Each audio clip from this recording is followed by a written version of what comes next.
தமிழக பாஜக முன்னாள் தலைவரான தமிழிசை சவுந்தரராஜன் உட்கட்சி ஐடி விங் நிர்வாகிகளை எச்சரிக்கிறேன்.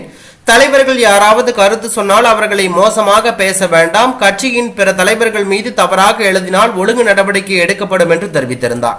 தமிழிசை இவ்வாறு கூறிய பிறகு அண்ணாமலைக்கு எதிராக மூத்த பாஜக தலைவர்கள் பலர் கருத்து தெரிவிக்க முன்வந்துள்ளார்கள். குறிப்பாக பாஜக சிந்தனையாளர் பிரிவு பொறுப்பாளர் கல்யாணராமன் அண்ணாமலை மீது கடுமையான குற்றச்சாட்டுகளை கூறியிருக்கிறார்.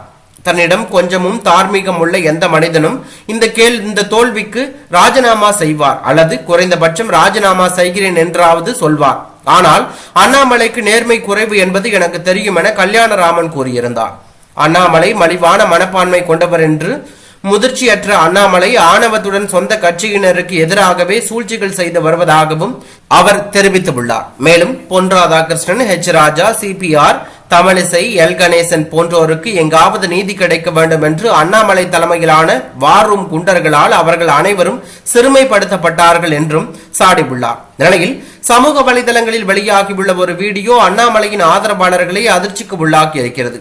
அண்ணாமலையால் தான் KT ராகவன், நடிகை காயத்ரி ரகுராம், SV சேகர் போன்ற பல மூத்த தலைவர்கள் ஓரம் கட்டப்பட்டார்கள் என்று பாஜக மூத்த நிர்வாகிகள் பலர் கருதுகிறார்கள். SV சேகர் அண்ணாமலைக்கு எதிராக பகிரங்கமாகவே விமர்சனங்களை கூறி வருகிறார். காயத்ரி பாஜகவை கை கழுவி விட்டுவிட்டு அதிமுகவில் இணைந்து விட்டார். அவரும் அண்ணாமலையே விமர்சித்து வருகிறார். இப்போது மக்களவை தேர்தலிலும் பாஜக மண்ணை கவ்வி உள்ளதால் அண்ணாமலை மீது அனைவரும் கடும் கோபத்தில் இருக்கிறார்கள் என்று SV சேகர் கூறுகிறார்.